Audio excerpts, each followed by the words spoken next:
What's going on? What's going on? Greetings, greetings, greetings. This is your brother Chief Kalanago. What's going on, man? What go on?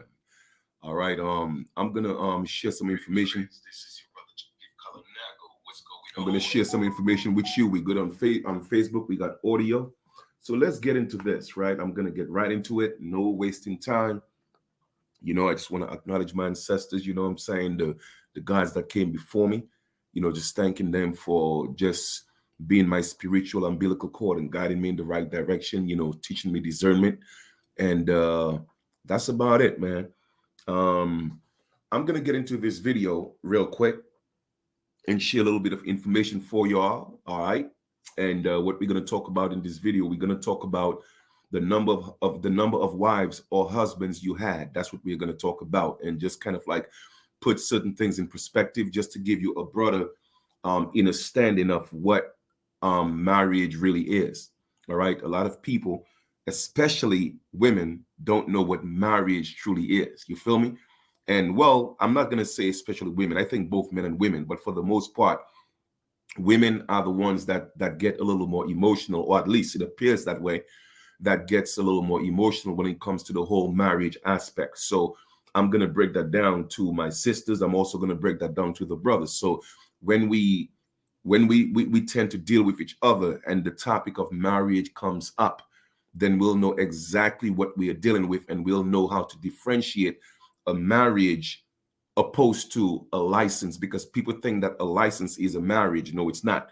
That's two different things. So I'm going to break that down, and hopefully with the truth that I'm bringing, you'll make wiser decisions. Okay? So first things first, we have to define what a marriage is. All right? We have to define what a marriage is. Okay? So I'm going to look at the etymology of marriage, all right, outside of the Bible. All right. So let us look at the etymology of the word marriage. Give me 1 second. We're going to look at the etymology of the word marriage. Marriage. All right. And then we'll dive into this. All right. Let me go ahead and share. Let me go ahead and share this. All right. So here we go. Marriage. That's the etymology of the word. Okay. Action of entering into wedlock. Also state or condition of being a husband and wife. Matrimony. Wedlock. Also a union of a man and a woman for life by marriage, particularly matrilineal union. Marriage. All right. Marriage, dowry, etc., etc., etc. Now, let me just make this very clear. You see, when we look at the etymology of the word marriage, nowhere does it talk about any license. Let's read the etymology of marriage once more. Action of entering into wedlock. Also, state or condition of being husband and wife. Matrimony. Wedlock. Also, a union of a man and a woman for life by marriage, right? Particularly, it says particularly matrimonial union. So what I would like to do at this time is I would like to go look at the etymology of matrilineal, because we know what we know what union means. So let's look at matrilineal. Let's see what it means. Matrimonial, pardon me. Let's see what that means, because it said especially by matrimonial union. Let's see what that means. Matrimonial, of or pertaining to marriage. Connubial, nuptial, matrimonial. Okay, so basically it's basically the same thing as marriage. I don't know why they would give another meaning with the same word, but it says pertaining to marriage. Okay, so we're going to leave it as that. We're not going to get into the license just yet. We're just going to talk about what marriage is. So basically, a marriage is a union between a man and a woman and a man. That is marriage. Now I'm going to stop sharing, and I'm going to break a couple of things down to you. to show you. All right. No name. Greetings, greetings, greetings, greetings. It says, "Hi, Chief. Not only is it 12 years since you started this channel, it's also my solar return. So I'm sending infinite love, light, bliss, wisdom, just feel good energy to you and everyone else, no doubt. And you know what? What I'm gonna say is thank you for being here for the past 12 years. This is actually my second channel because I had another one 5 years before that. You know what I mean? Where I was talking about, in fact, actually 6 or 7 years before that one, talking about teaching fathers, you know, how to be fathers. Then I transitioned to this channel, and it was called The Father in Me. That was the channel I had for toward the 7 years before the 12 years. So I want to say, you know, hey, happy solar return, and you know, continued a whole lot more of you know, just the fountain of youth, and the ancestors continue to, you know, give you favor and give you, you know, longevity in life, because all there is life. You know what I mean? So I'm sending you nothing but love and respect. I appreciate that. You did. All right. So let us get back to marriage. So it is established that marriage is a union between a man and a woman, or a woman and a man. Definition complete, period. That's what marriage is. You feel me? But we're looking at it from an etymology perspective. Let us look at it from a biblical perspective, right? Just so you know, and I'm going to explain to you how many wives and husbands you had. A lot of people think when you ask them, well, have you been married? Okay, they say no. All right, because they are thinking that if you had not gotten a license, you dig, and you went to a pastor or a priest, an imam or a minister, or you went down to city hall, or you got a license, then you were not married. Okay, now if they have actually done that once or twice, and you ask them, have you ever been married? How many times? They may tell you, well, one time, I'm divorced now. Well, I'm here to teach you something that's contrary. Okay, I'm going to tell you what a real marriage is. You feel me? You have different definitions of marriage when it comes to the Bible, right? But when it comes to the union between a man and a woman, every time you slept with somebody as a man, if you slept with a woman, that was your wife. As a woman, if you slept with a man, regardless of whether you got a license or not, that was your husband. You feel me? That was your husband. So check this out. Go ahead and count how many partners you have had from the very first time you had physical sexual intercourse. Because a lot of times when we hear the word intercourse, we think that intercourse is sexual intercourse. No, intercourse is not sexual. It is not always sexual. You have different forms of intercourse. Let me show you what I mean. Let me give you an example. All right. People think when they hear intercourse, it always relates to sex. But that's not true. Give me 1 second. I'm going to break this down for y'all. I'll show you how many times you've been married. All right. And all intercourse means is communication to and fro. That's all it means. Intercourse have nothing to do with sex. It's only when it becomes sexual intercourse, then it has something to do with sex. So let's look at the etymology of the word intercourse.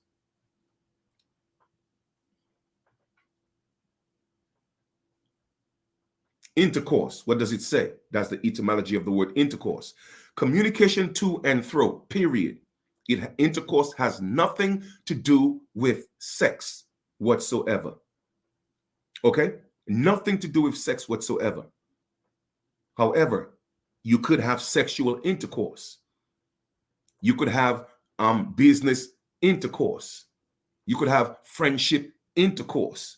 All it means is communication to and fro. That's all it means. If you're having a conversation with your son or daughter, you are having intercourse. Okay? Period. So we have to be mindful with these words that we use. All right? So let us go back to marriage, not just intercourse, right? We are talking about marriage, the union between a man and a woman and a man. In the biblical days, whenever a man knew his wife, his woman, she became his wife. There was no pastor, no priest, no minister, no government giving you a license to have sex. All right. Basically, when you had sexual intercourse with a woman or a man, that was your wife or your husband. What changed? What changed was governments and religion. All right. Governments changed the concept of marriage. So people don't know when they have sex with people, they actually got married. You feel me? So people out here just boning everybody, not realizing, they are actually in monogamous relationships. You feel me? You have multiple husbands and you have multiple wives because in your mind you're thinking, well, hey, you know what? I'm single, so I could sleep with who I want. You know what I mean? Because I did not go get a permission or a license to get married, not really knowing that you literally are married to all the different sexual partners that you had. Because the moment you know your woman or you know a woman sexually, vice versa, as a woman knowing a man sexually, guess what? That person becomes your wife. That person becomes your husband, not just through the physical action, but also through the spiritual action. You dig? So that person is your wife or your husband. And a lot of you, okay, you don't allow yourself once again to heal from those relationships. You don't divorce yourself from these relationships. And then in your mind, well, you're not married. So now you go to City Hall, you get a license, and then you get married through the government, and you're thinking that's your first marriage. But yet still you're committing adultery because you are still married. Because why? You had those sexual partners and you did not do a spiritual divorce. Oh my goodness, Chief. I don't know if they're ready for this, but you know what, Chief? You're going to give it to them. Show them how they're committing adultery and they don't even know. You feel me? You see, this society and religion and this educational school, these school systems, they're not teaching people the things of the spirit. So therefore, if they're not teaching you the things of the spirit, then you become enslaved spiritually. You become retarded spiritually. And if you are retarded spiritually, then guess what? You will be retarded physically. You feel me? If you are handicapped spiritually, if you are be lacking spiritually, if you are be lessened spiritually, then guess what? You will be less physically, you will be lacking physically. Because people are carrying all these demons. All right? And they don't know why these things are happening. And then you get into a relationship, you go downtown, you get a license and you get married, and all of a sudden a year or two, things are not going the way it's supposed to. Why do you think that is? That is because you did not get a spiritual divorce from all the sexual partners that you had that was your husband or your wife, and you didn't know that you were married. My brothers and sisters, anytime you go into a woman, my brother, anytime you go into a woman, my sister, anytime you allow a man to go into you, okay, and I'm talking physical sex now, guess what? You were married. All right? You were married. Don't confuse marriage with licenses. That's how they tricked you, to make you think that the license is what creates a marriage. No, a license is just permission. Well, Chief, how can you prove that? Let's go look at the etymology of the word license. Give me 1 second. I'm going to show you the etymology of the word license, and I'm also going to show you the legal definition of the word license and see if it says the same thing. We got to teach our children these things, man, because we people are walking around here with other people's demons, and they don't realize that. Okay? Let's go look at the etymology of the word license. Etymology of the word license. What does it say? And that's the etymology. That's not the legal definition. But let us see if it all makes sense. License. Grant formal authorization to do what would be illegal to do without it. So therefore, if the government don't give you a license, then guess what? It's illegal to get married. Do you comprehend what I'm saying here? If the government deny you a license, then to them, you are not married, or it's illegal for you to get married. Because why? They did not give you a license. You feel me? So therefore, if marriage were to hold the same value or status that it did in the biblical days, then you would need a license to have sex. Because that's when you actually marry somebody, when you get to know them in that intimate way, in that sexual intimate way. That's what a marriage is. However, people think that a license is a marriage. No. All a marriage means is a union between a man and woman, or a woman and a man in matrimonial wedlock. All right. Now I showed it to you, the etymology. Let's go look at the legal definition of marriage and see if it says the same thing. The legal definition. Here we go. The legal definition of license. That's from Cornell University. What does it say? Generally, a license is permission granted by a qualified authority permitting a license to do something that would otherwise be prohibited. License may also refer to a physical document granted such permission, sometimes referred to as a permit. Same thing as a driver's license. You have a right to travel, but to drive, you need a license. But that's not what this video is about. You feel me? So therefore, when you are getting a license, you are getting permission. You are asking the government, hey, is it okay to marry my woman? Government, is it okay to marry my wife? And if they say no, then guess what? It becomes illegal. Not unlawful, but illegal. You feel me? And then when they grant you the license, guess what it says on the license? The state of. So therefore, the state is the one playing God. And then you go before a pastor or a minister, one of the slaves of the government, and he don't tell you the truth. And now he puts you into a covenant, a contract with the government, playing God in your relationship. And that's why they're able to take the spoils of the relationship. And what are the spoils of the relationship? The spoils of the relationship, or the booty of the relationship, is literally your children, your house, your bank accounts, your trust, not your trust, but your 401k. Those are the spoils of your relationship. And guess what? The Lord God wants a piece of that. Because it's the governments that's playing Lord God. And people don't realize these things, that you don't need permission. But you see, a lot of women, they have gotten so lost in the system. You feel me? That they have gotten so emotional that they feel that, you know what, they need that permission. They need that piece of paper to consider themselves to be married. So they put men in an uncompromising spiritual position. And the man has become so weak, he succumbed to the demands of that, until he has to go down on his knees and beg a woman to marry him. I'm not going on my knees to beg anybody to marry them. You feel me? I would never do that.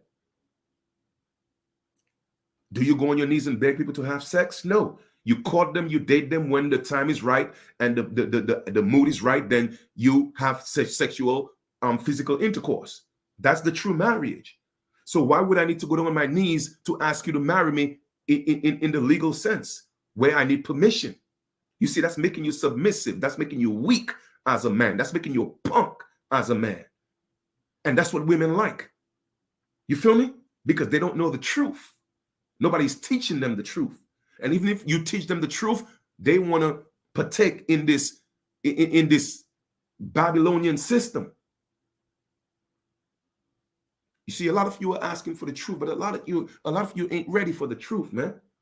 A lot of you don't want the truth because you want to continue to live the illusion. That's what you want to do. You want to continue to live the illusion. You don't mind that the government could come and take your children at any time because of that piece of paper. You don't care about that. You just want to have something to show, oh, well, you know, I'm going to spend $200,000 to get married, and then a month later, 2 months later, you broke. A year later, you getting a divorce. What do you have to show that you built something? Not a damn thing. Because you're doing it from an emotional standpoint. You feel me? And a lot of people, like I said, they don't want to hear the truth. They say they want the real. They say they want the truth, but you don't want it. Because many of you will hear this video and know it's true and hear the message, but you would still want to do the same thing that's going to put you in the position. so that your children can be taken away. So you have no control over your children. The government is playing God in your relationship, asking for permission to be with your man or your woman. Man, people are lost, man. People are lost. And let me tell you something, my brothers and sisters. Whenever you have sex with somebody, all right, that person becomes your husband or your wife.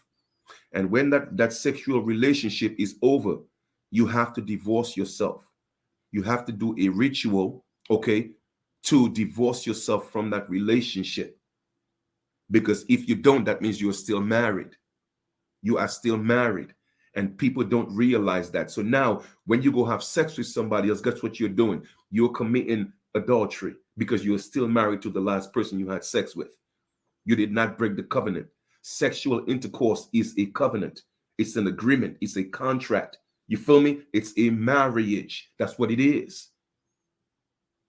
And you don't realize there are spiritual repercussions for adultery. Now, if you make the agreement that you are actually in a polygamous relationship, you feel me? Then having one partner or multiple partners, if you just want to play the field, then that's fine. If that's what you want to do, at least you're doing it with the understanding or the understanding or the overstanding that we are actually having sex and I'm having multiple husbands or wives. Now, if that's the case, then you are keeping it 100. You are not committing adultery because you are in a polygamous relationship. But when those relationships are over, you still have to divorce yourself from each of those sexual partners. You have to cleanse yourself. And people are not cleansing themselves. They're not giving themselves time to heal through that. In fact, they're not even going through the divorce process. They're not doing that. Okay, they're not doing that.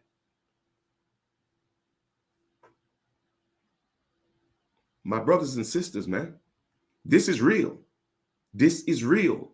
You feel me? So when you get into these other relationships, you're bringing all kind of demonic energies. And you are bringing children into those demonic energies. The government is a demonic energy. And now you have the government as the head of your marriage because they gave you permission. And on the license, it said the state. So therefore, your union belongs to the state because the state was the one who gave birth to your union. The state was the one who created your union. It wasn't God. No. You have to ask yourself, which God? Which God? Now let us go look at the etymology of the word divorce. You feel me?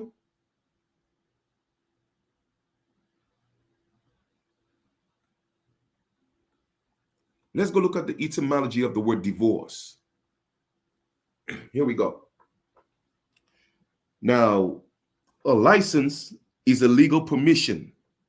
So when you get a divorce, guess what? You still have to get a license to get a divorce, right? So therefore, the government is the one playing God. What does it say? Divorce, a legal dissolution of a bond of marriage, end of period. That's what it means. So if you have to get a divorce physically, and the physical body or the physical realm is not the most significant, what makes you think you don't have to get a divorce spiritually? I rest my case. But then again, I have to reiterate. Okay, I have to reiterate. If you have to get a divorce in the physical union, what makes you think you don't have to get a divorce in the spiritual union? Okay, you have to dissolve. So it is called, in that case, it's called a legal dissolution.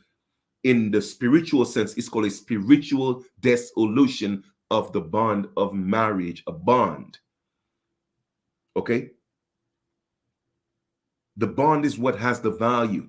That's why they put bond, all bonds, whether it's a marriage bond, a birth certificate bond, a court case bond, they put it on the New York Stock Exchange and it generates money. Okay? The bond is the value. The bond, not the piece of paper, the bond. That's why it's called a bond. You feel me? But they will not tell you that. Even when you get a divorce, there's a divorce bond. And that bond they put on the New York Stock Exchange as well, because it has value. We are nothing but slaves to this system in every sense of the word, with all the contracts that you get into, whether knowingly or unknowingly, you are getting these people filthy rich. That's what we are doing out here. And when people teach us the truth, we want to get defensive. When people teach us the truth, we want to fight. When people teach us the truth, oh no, you want to get aggressive. Not realizing that you're the one enslaving yourself.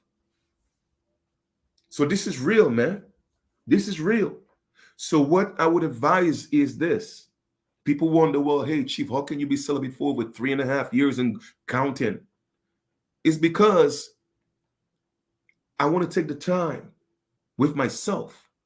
You see, even if I am a polygamist by nature, whenever I get with a woman or women, I want to make sure that they are whole. So I'm bringing my whole self to the relationship. You see, I practice what I preach. You feel me? I practice what I preach. And I wasn't the type of dude that was going around sleeping with all kind of women anyway. That was never my MO. I've had my share, yes, but yeah, I wasn't the type of dude that was going around that wasn't my thing. But the ones that I did mess with, I divorced myself from them spiritually. You feel me? I divorced myself from them spiritually. I did the divorce. So now that I know I'm free and clear, if I were to get with a woman, whether it was just sexual, through a sexual relationship, whatever the case is, then guess what? I will not be committing adultery because I'm not married to those people I had sex with prior. But people are not comprehending the things of the spirit. And that's the problem. People are lost spiritually, man. And religion is supposed to, now mind you, religion is supposed to teach you those things. That's what they're actually telling you. But let's put it this way. They are telling you religion is supposed to do that, but that's not true. That's not what religion was created for. Religion was made to create to enslave you spiritually. It's actually the opposite. You feel me? Because a legion is an army, and religion is to bring back the army, make you a slave of that legion. So Christianity, Islam, Judaism, all the isms, Rastafarism, all of them. Okay, hold on for 1 second, Lineage. Hey, greetings, King. Yeah, me there. What go on?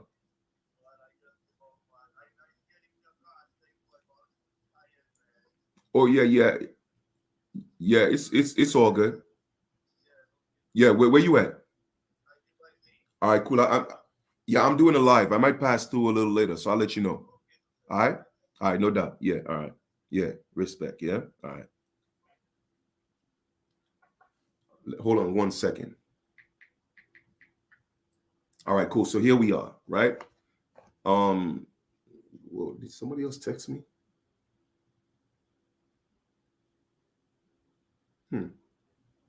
All righty. Give me 1 second here. Where's the live at? I think I just lost the live. Okay, I'm back on Facebook. I apologize about that. And yes, Chief Dot, I'm back at it, man. You know what I mean? Like, I have to keep teaching, brother. Or I'm assuming that you're a brother. But yes, I have to keep teaching. That is my passion. You feel me? And I had to take a break from all that. The higher self, just told me I had to take a break from everything and just kind of like get back into myself. You know what I mean? The beauty about knowing who you are and being in touch with your soul is knowing yourself. And when you know yourself, it puts you on the path, whether it's on the righteous path or the unrighteous path. You did. But let's get back to the whole marriage concept. So my brothers and sisters, a license is not needed to get married. You see, that is systematic. You dig? That is systematic. All right, no doubt, brother. You feel me?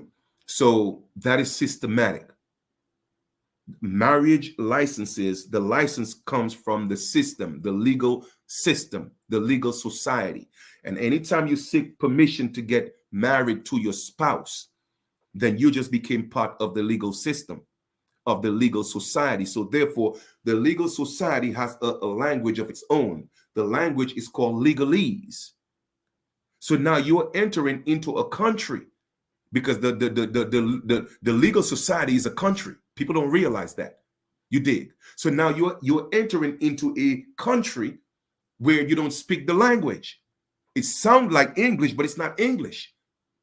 It is called legalese.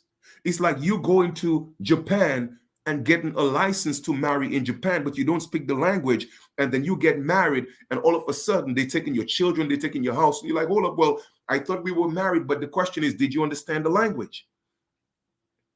Right? It's the same thing with marriage. They tricked you into thinking that when you get married, you're getting married in an English system. No, you're not getting married in an English system. You're getting married in a legal system.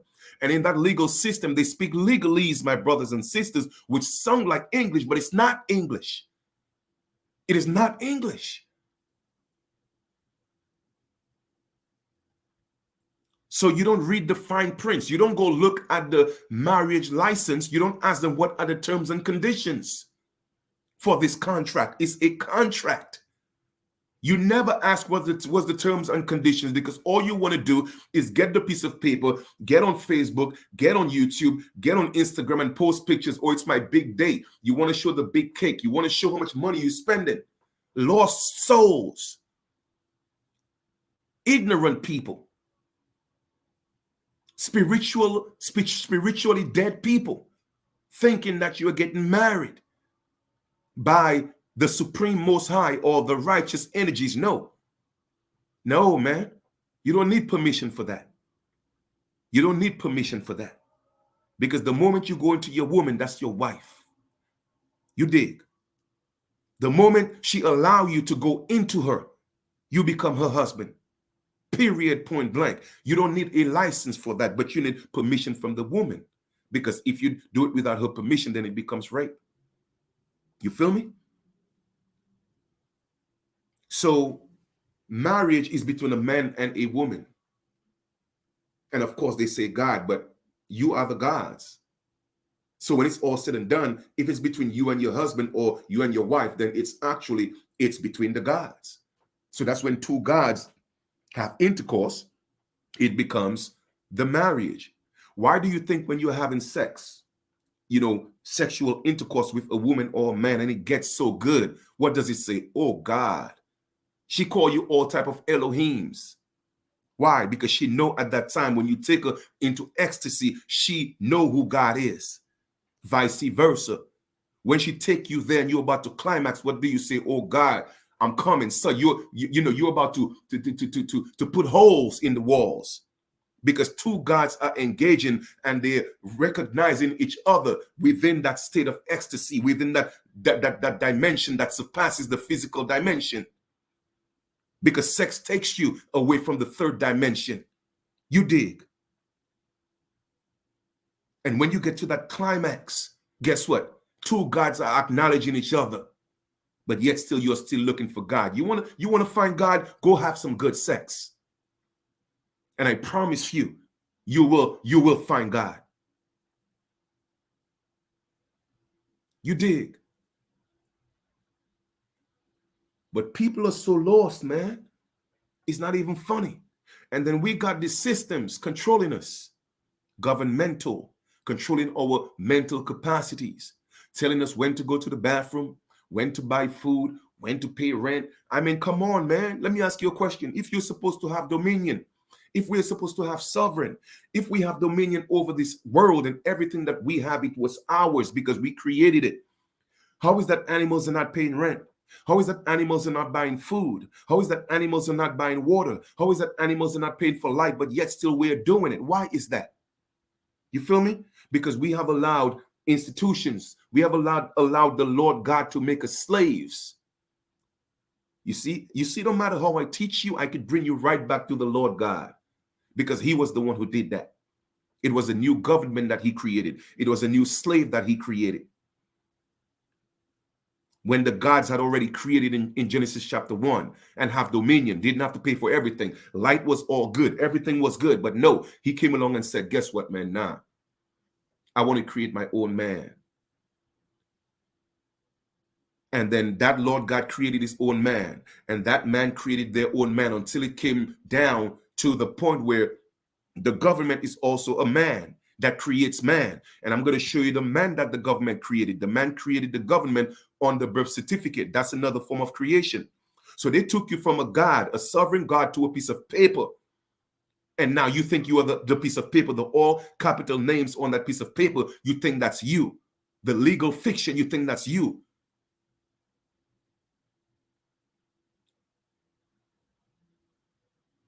You feel me?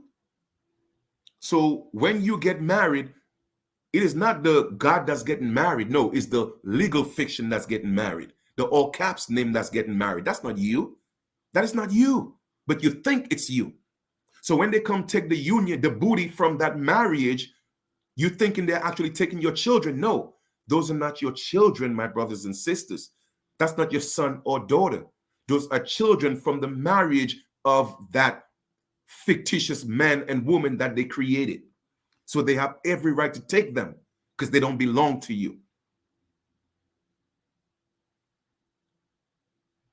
Now, this may go over a lot of heads, but I'm going to take my time and repeat it very slowly again before I conclude this video. What is marriage? Marriage is a union between a man and a woman, a sexual union. That's what a marriage is. Okay? Even if you're with a woman and you haven't had sex with the woman or you haven't had sex with the man, that is not a marriage. Okay? It's only a marriage when you have had sexual intercourse, whether you have done it mentally. If you fantasize about a woman and she fantasizes about you in the spiritual realm, guess what? You already married. You see, people don't know how serious this is. That's why you're able to commit adultery within your mind. Okay? That's why you're able to commit adultery in your mind.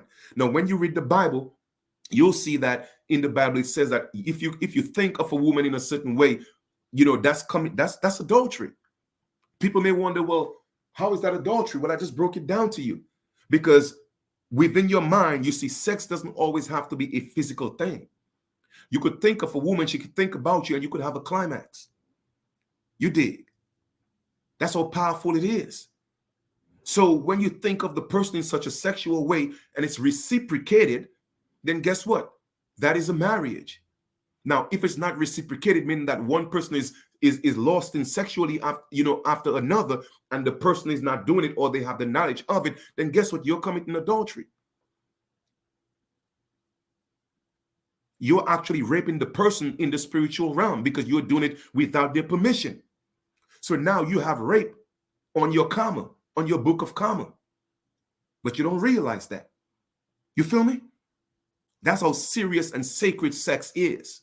But no, the system just teaches, oh, well, you know what? Let's just walk around, let our women walk around naked and idolize and just everybody have sex. By the time they're 12, let's do every video showing our sons and daughters at the age of 9, you could start having sex. At the age of 12, you could have a boyfriend and start having sex. You know why? Because they want you to continue vibing in your low frequency. They want you to continue vibing in that demonic energy because they don't want you to know how sacred and powerful sex is. In fact, intercourse generally, whether it's sexual intercourse or any type of intercourse is powerful because it's communication to and fro. That's all intercourse means. But the ultimate power is the sexual intercourse because why? It allows you to procreate. You feel me? And we don't take it. We don't know how sacred it is. In fact, we lost the value in having sexual intercourse. We have diminished it. So when you get married, anytime you have sex, it's considered a marriage. I just showed you what a license means. A license means permission. Because you have a license, okay, you don't need a license to get married. Because my question to you is, now that you know what marriage is, do you need a license to have sex? If the answer is no, then you don't need a license to get married. The moment you live with your wife or your husband, you are married. Okay? The government comes in as a third party. Now, let me see if I can show you something. Give me 1 second. NYC.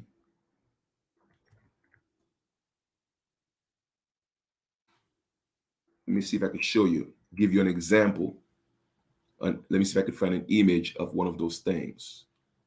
Let me see if I could find an image of that. Boom, boom, boom. Let me see if I could find it. Hold up for 1 second.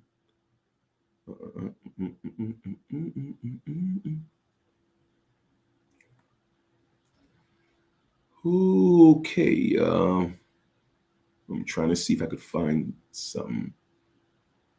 All right. So I'm going to give you an example, right? Here we are. An example of a certificate, a marriage certificate in New York. And I want you to see who it belongs to. It has nothing to do with God. But let me show you who's at the head of your relationship. Okay? And when they use the word God, you don't know what God means. But let me show you real quick. All right? Let me show you real quick. Boom. This is an example. The City of New York office, the City of New York office of the city clerk, certificate of marriage registration. You see that? You see what it says on top of the marriage license? The City of New York. So therefore, whatever state that you're in, they are the ones playing God in your relationship. That's why CPS, ACS, whatever you want to call them, they could come take the children from the relationship, from the marriage. Why? Because that is the spoil of the marriage. That is what's called the booty. Anything that you accumulate within that union, that the state is playing God in, they are the Lord God in that union. Okay? They tell you, oh, well, what God bring together may no man put asunder. They are talking about them as God, my brothers and sisters. They're not talking about the supreme righteous most high. No, they're not talking about that. They are talking about them playing God, but you just don't know because you don't ask this question. Ask them, who is God? Ask them, why do I need a license to be with my wife? Go in the Bible and show me, because in every court there's a Bible. So go into the Bible and show me where anybody who got married, whether it was Moses, anybody, show me where they had a license to get married. Show me, please. Show me. You see, y'all women are lost, man. And y'all are taking men into this lost world with y'all because of your emotions. And men are so weak. They are weak. Yes, I'm talking to y'all married men that got these certificates. You feel me? You are weak. And going on your knees and asking women to marry you, that's a sign of weakness, man. Weakness. If you want to ask your woman to marry her, meaning that if you want to get into a sexual intercourse relationship with her, then look her in her eye and talk to her as a man. You don't get on your damn knees, punk ass. You don't do that. Look your woman in her eye, man, and let her look up into your eye and talk to her like a man and say, well, guess what, man? You know, we're about to take this dive into our relationship. You know, we haven't had sex, but we're about to get married. I want this to be special. You feel me? Would you be my wife? She know what that means. Tonight it's on. Get them panties wet because it's on. We're about to be married. That's a true marriage. You feel me? That's a true marriage. You don't go downtown to know whatever and get permission. And they're the ones playing God in your relationship. And when you have your children belong to them, not yours. They're not yours, man.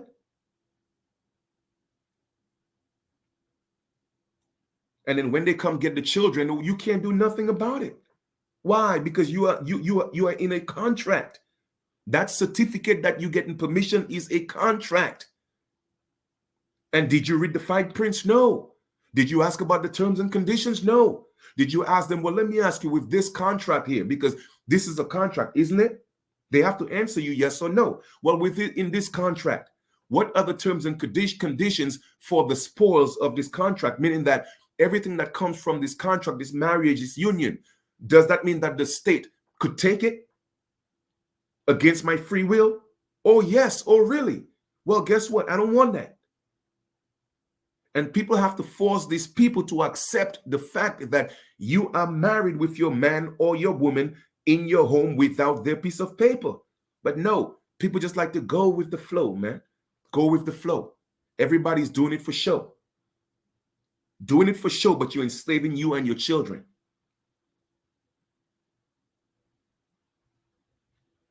I remember back in the days, our parents used to write our names in the Bible. That was the birth certificate. But that wasn't good enough. So the government had to replace your God with them and create their own certificate. You see, the church was the trap house. The church was the one that introduced you to all that foolishness. Because before the Bible, let me ask you a question. Where were the birth certificates at? A mother knew who her child was. And yeah, 90% of the time, the father knew that it was his child, because it's always mother's baby, father's maybe, you never know. But the mother always knew who her child was. She didn't have to write it in no Bible because she knew who her child was. She knew her lineage. And then religion came. Oh, well, you know what? Let's put it in the Bible because we're going to dedicate it to God. We have to put a record. You see, they were setting you up. The Bible was the setup. The Bible was the trap house. The church was the trap house. And then the government and the church working together, making you think they're separate. No, they serve the same devil. They serve Satan. Okay? So now they have all the records. So now they created this new form of institution, a birth certificate. That's a new contract. And then they created this new man and woman on the birth certificate, the all capital letters, and you're here thinking it's you. It's bad enough you're thinking you're the flesh. It's even worse, you're thinking that is you on that piece of paper.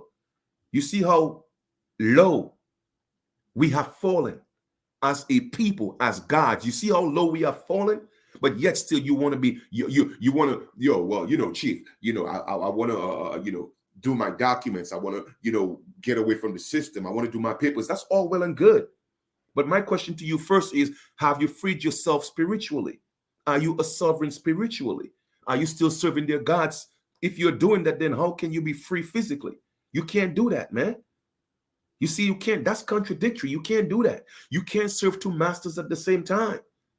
You are serving their God, but you want to be free from the paperwork. No, it's not going to work that way. You have to let go of the gods first. Let go of their gods. And their God is that devil in the Bible. The one that you call your Lord is the devil. He's Satan. And I'm going to keep pounding the truth in your head. Whether you accept it or not, I don't give a damn. But I'm going to tell you the truth. I'm going to tell you the truth.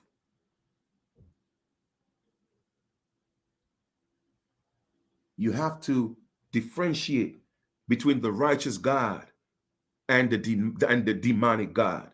You see, they have two gods in the Bible. In fact, they have many gods in the Bible. But the two principal gods, they have the righteous one and they have the unrighteous one. And what they're not teaching you is the difference is that you are serving the unrighteous one, which is actually Satan. That's what they're teaching you. So you're serving Satan and you don't know. So they could just say God, but you will not ask which one. So whose fault is it? It's yours. That's how they tricked you. Because God is a blanket statement. It is. It's like saying John. Well, Chief, which John are we talking about? It's like going into the middle of 42nd Street and just saying, hey, Peter, who the hell is Peter? And then 12 people turn around because all their names, their names are Peter. So which Peter are you calling to? That's how they trick you, to just go out in the middle of 42nd Street and everybody in 42nd Street is a God, but you just say, hey, God, help me. And then everybody turn around looking at you like a damn fool because you don't know which God you're actually talking to. That's what religion has done to people. Y'all want the truth? I hope you could handle the truth. And many of you are going to be afraid of these videos, and that's fine. Many of you are even going to call me blasphemous. Many of you are even going to say, well, damn, Chief is the devil. He's calling the God in the Bible the devil. No, he's the devil. That's fine. You could call me that as well, too. It doesn't matter to me because I know I'm speaking the truth. Because you're afraid to accept the truth or afraid to even go research to find out the truth, don't call me the devil because I'm telling you the truth. The same way y'all call the serpent that gave Eve the knowledge to how to be a god.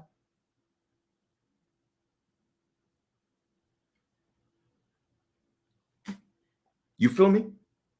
But the one that's doing all the killing in the Bible, that's the one you call your God. You see how they flipped it on y'all?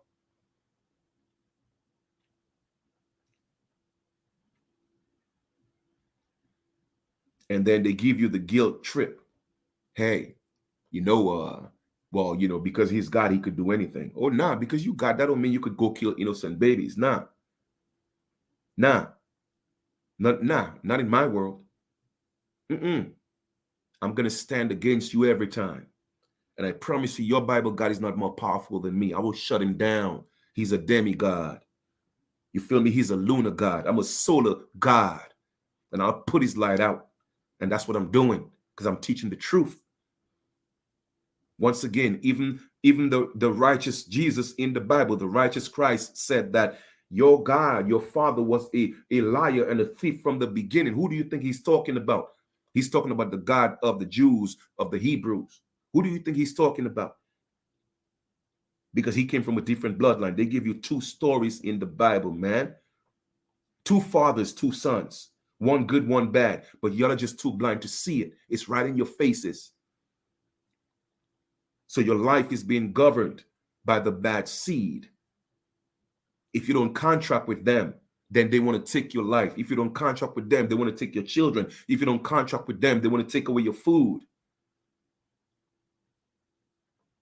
And then you step into into your lower chakra, which is the lowest chakra, right? That's where it's fear-based. So now you succumb to all their contracts because you're afraid. You're afraid to die. Why are you afraid to die if you believe in your God so much?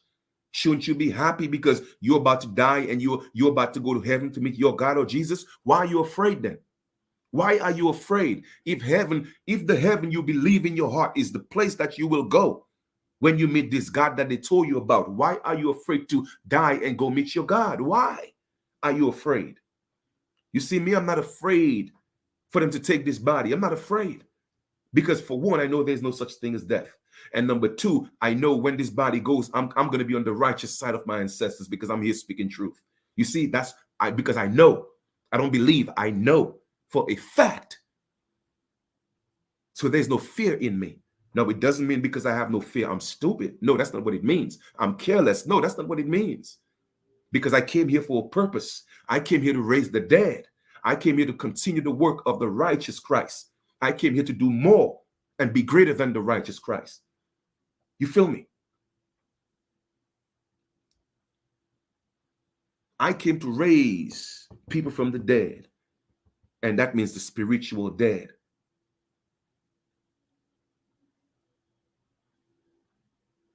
And real recognize real. Truth recognize truth. You feel me? Because you'll feel it in your soul when the truth is being spoken. When the truth is not being spoken, you will always have that little voice of doubt, okay? That will overcome eventually. But when truth is being spoken, even if that little voice comes, that powerful voice of discernment will tell you, nah, that little voice is trying to trick you. You feel me? So you have to know the voice that's within you. You have to know it. So digressing back into the whole concept of marriage, be careful who you sleep with, because if you're a man, that becomes your wife. If you're a woman, that becomes your husband. I'm only going to talk about the man and the woman. I'm not into the, whatever you want to do. If you want to, as a man, you want to sleep with a man, that's on you. That's not what I promote. That's not what I condone. If you're a woman, you sleep with a woman, that's on you. That's not what I promote. That's not what I condone. I know about a man and a woman and a woman and a man. That's all I know. That's what I talk about. It doesn't mean if you do otherwise, I hate you, I dishonor you. No, I'm not doing none of that. That's for you to deal with your own karma when you get there. All right? Because I know it takes a man and a woman to procreate. So that's what I'm sticking with. That's what nature shows me. Unless nature show me otherwise, then that's what I'm going to rock with. But a marriage is between a man and a woman and a man. Sexually, anytime you have sex with somebody, you are married. A license is not what marriage means. A license is only permission. And you thinking the piece of paper is actually the marriage. No, is when you have sex. That's the marriage. All right. So I would advise you, again, it's just advice. It's counsel, not advice. It is counsel that you free yourself, divorce yourself from all the spiritual relationships that you have been in. It's very simple. You don't have to, you could write it down and put it in the water, or write it down and burn it. Whatever, whichever way you want to do it is fine, but you have to declare it. You could go next to some water, go next to some trees and say, hey, you know what? All the marriages that I've been into, okay, whether you remember them or not, knowingly or unknowingly, because a lot of us have fantasized about people that, you know, we're attracted to. That was, again, that was a marriage. You feel me? That was adultery. So you want to say, hey, you know what? All the sexual partners I've had, the marriages that I've had, okay, I am no longer, it no longer benefits me. I declare myself, I divorce myself from those marriages.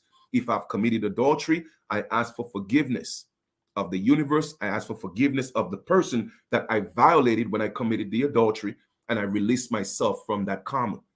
Now, when you have done that, all right, you give yourself about 7 days. Okay. Sometimes go with your feeling. All right. It could be 14, it could be 21, it could be 49. It could be 7 times 7, 49 days. You feel me?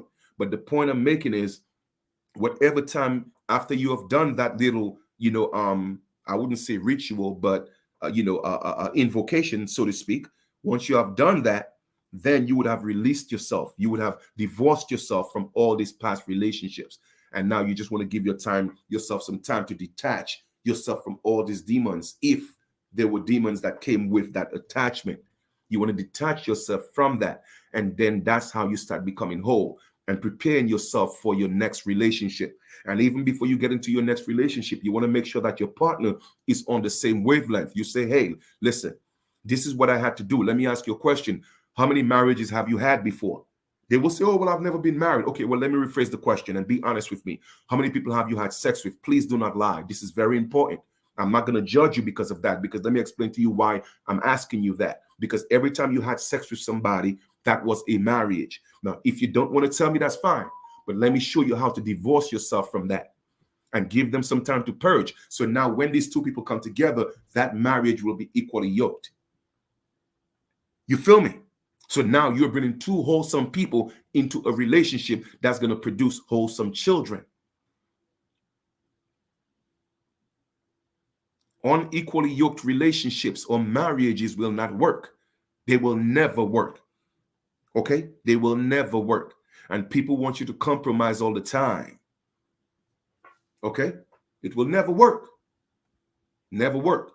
So you have to divorce from all those previous relationships. Okay? Let me see something here.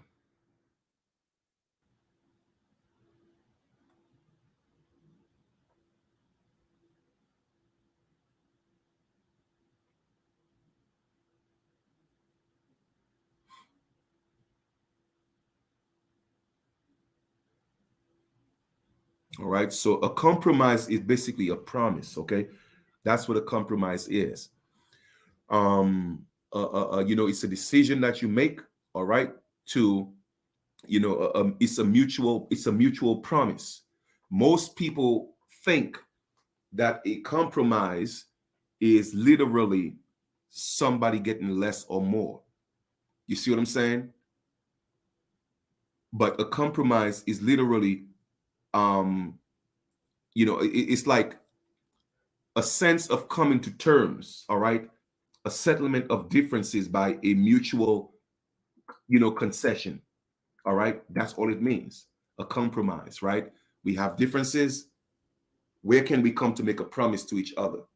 And when you compromise, you don't want to make a compromise if it's, where it's literally, 80-20. One person compromising 80, one person compromising 20. That's not a compromise, man. You feel me? No. That's giving the other person what they want.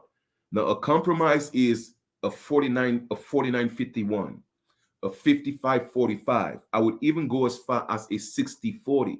But once you start passing those percentages, no, it's no longer a compromise. That means that the other person is getting what they want. That's no longer a compromise, man. That is not settling the differences. It's not mutual. In a compromise, there's very little room, okay, for settling your differences with a wide gap of one person getting the benefit of the doubt. No, that is not a compromise. You did. It's not. So when you meet anybody, before you meet anybody, start working on yourself. Start releasing yourself from all those past marriages. Okay, release yourself from these spiritual connections that you had with these people. All right, it was an experience. It was what it was. Release yourself from that. If you have done them wrong, you ask for forgiveness. If you could reach out to them, you do that. If you can, then you put it out there in the universe. Okay, you put that out there in the universe. Then you divorce yourself from those sexual relationships, and then you give yourself some time to heal. Make sure there's no animosity. Make sure there's no pain. Make sure you're not in no type of vindictive mood, because hurt people hurt people. So now you're going to take that same energy, go into another relationship and start hurting people. Because why? You dealt with some issues in your last relationship and it's resolved, and you're taking that same mess and bringing it into another relationship. But yet, see, you're looking for a wholesome relationship. No, you are living an illusion. So know the works of the Spirit and know how the spiritual realm work before you start manifesting things in the flesh. Or at least be conscious of that. All right. So I hope this video makes sense, and I hope it's good. You know, it will help some of you that's looking and seeking for clarification and seeking to grow. All right. You know, wisdom is key. Intelligence is key. Knowledge is key. When you have the wisdom, the knowledge, and the intelligence, then you are stepping into your godhood. Everything else will just be gravy. All right. And it's really that simple. But always begin with self. Heal yourself first. Love yourself first. And in the Hebrew language, there are 4 different kinds of love. All right. You see, it's only in English, in the English language, that, oh, well, I love this. How can you tell me you love me, but at the same time, you tell me you love ice cream? How do I know what the difference is? Well, Chief, I love you. Oh, but I love this car. How do I know what the difference is? You feel me? So the English language is so jacked up that it's not even funny. So that's why in the Hebrew language, you have 4 types of love. And it's actually in the Bible, but it's not necessarily told explicitly that way. So let me just kind of like run that through you, or, you know, teach it to you, and you could do your own research on that, right? So there are 4 types of love in the Hebrew language or in the Bible. The first love you have is agape love. Agape. And agape is spelled A-G-A-P-E. A-G-A-P-E. And that agape love is the love that comes from the Supreme Most High, from our ancestors, because that's who I call God. That's who God is. Everyone who came before me is a God. Going back into time immemorial, that's who the gods are. Okay, so my ancestors, the first ancestors that manifested here on earth, that said, let us create man. All right. In other words, let us make ourselves in the physical form. Those are my ancestors. So why would I be afraid of them? All right. So the love that they have for us, okay, that is called agape love. In other words, the love that's coming from a God, that's called agape love. Godly love, that's agape love. All right. So we are talking about, you know, 1 John 4:8. We are talking about 1 Corinthians chapter 13, 4-8. We are talking about that type of godly love. We are talking about John 13, verse 35. Hold on for 1 second. Give me 1 second. Hey, peace, bro. Yeah. You want me to make the calls?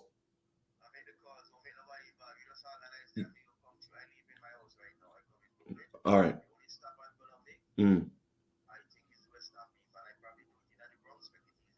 All right, no doubt. I'm gonna start making the calls. Yeah, I'm gonna let you know what's up. All right. Yeah.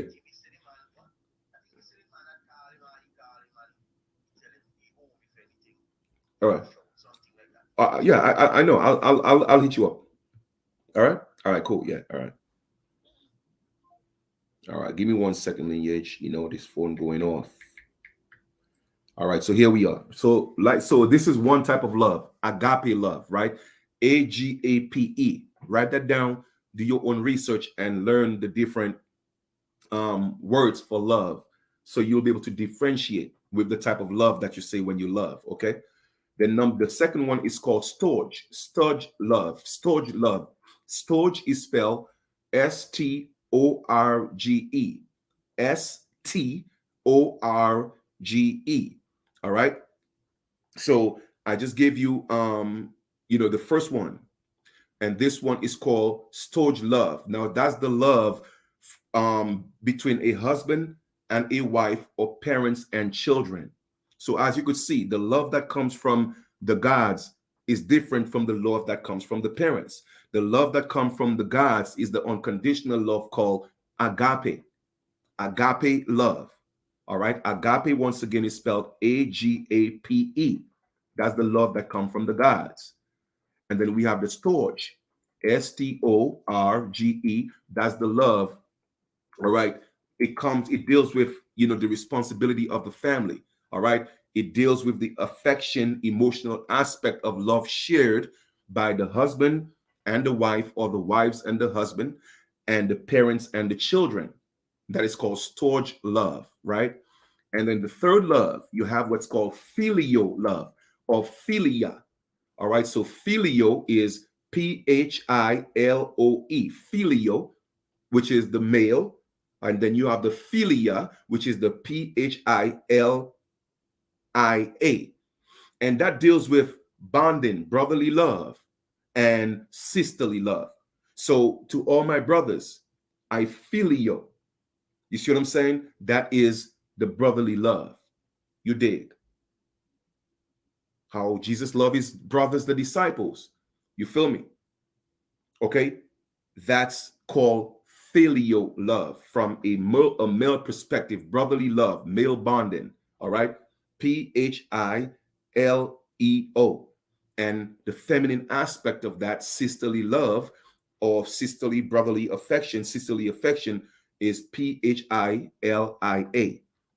And then you have the last one, which is eros. Eros is considered the most dangerous one, so to speak, the most cannibalistic form of love. All right. That's what eros, which is EROS. All right. EROS. And it deals with lust. You feel what I'm saying? That's the type of lustful love that creates envy, jealousy, hate. That's called eros. It's an energy, it's a fire. That's the type of love. But when it's all said and done, it all goes back into the all, because everything came from the all. So you see, you have different levels of love. So when people say, oh, well, I love you, but I love ice cream, what are you talking about? Like, what do you mean? Because you see, the English language is so jacked up. We don't have any other words to differentiate between the type of love or express the love that we feel. So now you have your woman or your man telling you they love you, but yes, to you, they're showing the same affection for ice cream. They're showing the same affection for a TV show. Oh, I love and hip hop, but you just told me you love me, but love and hip hop is a bunch of, demonic people that's doing all sorts of immoral things, but you love and hip hop, but you love me. You see what I'm saying? So like I said, man, we got to get it together, man. We got to get it together. We have to get it together. It's just so much growing to do, man. All right. A lot of growing to do. And like I said, I was sent here to teach. And that's what I'm here to do. Now, whatever you choose to do with the information, it is solely on you. It is totally up to you. But I'm coming here with my heart. I'm coming here, with the agape love from the gods. I'm also coming with filial love, a brotherly or a sister love. You know what I mean? For my brothers and sisters. That's what I'm coming with. Okay? So y'all have a great continuation. I will continue to do these videos whenever, the higher self move me. And that's the journey I'm on right now. You dig? Like I said, after I come from a few of these vacations. I'm gonna get back into nation building because it is time. The ancestors are telling me it's time to get back into nation building. So I'll get back into that, and we'll see where it goes from here. All right, y'all be good to each other. This is your brother Chief Kalinago. We'll talk soon. Take care.